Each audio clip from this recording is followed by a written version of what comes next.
हम तो रहे सबका हमार क्यों नहीं। जो हवा आना आना पाई पाई, बाद में न आई हमारे तन कई कमाई, एक पाई संग में जवार क्यों नहीं। यही बड़े हम मनाई था कि हे भगवान हम जब मारे तो संझा की दिन मारे, सवेरे मारे जो उन्हें दिन भर में लड़के फूंक दे, नहीं तो संझा मरबे तो पतोहिए मकान जौन बनाए है हमें रह न देगी, कहीं मुर्दा हो गया है बाबा। लगिया गाँव के निकाले पर रख हमारे बनवा और महिमानी करत थी।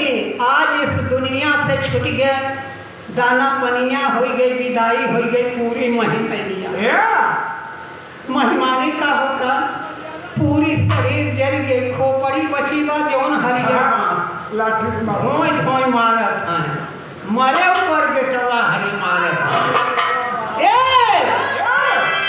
आज बोले बड़िया पे तारा आवत यहाँ जन्म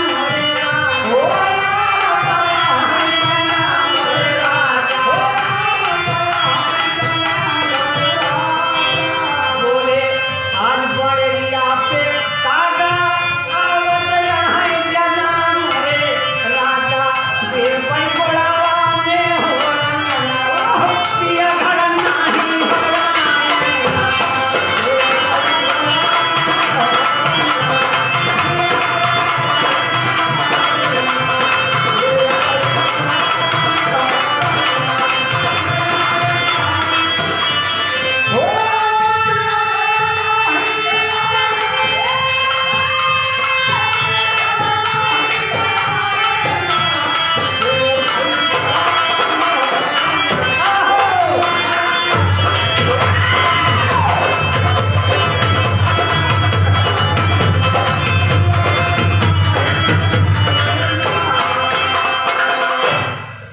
बाबू।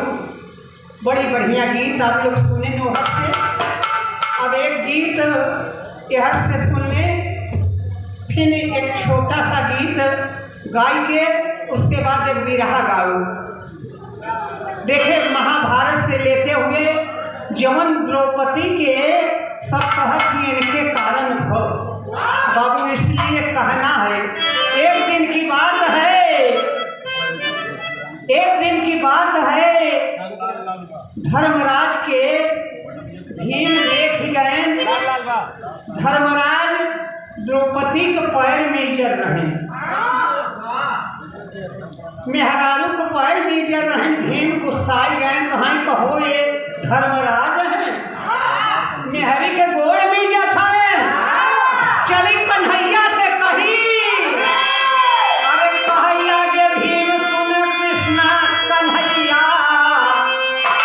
ई धुनवा हमारे अखाड़ा का परशुराम बलिया वाले ज्यादा गाओ।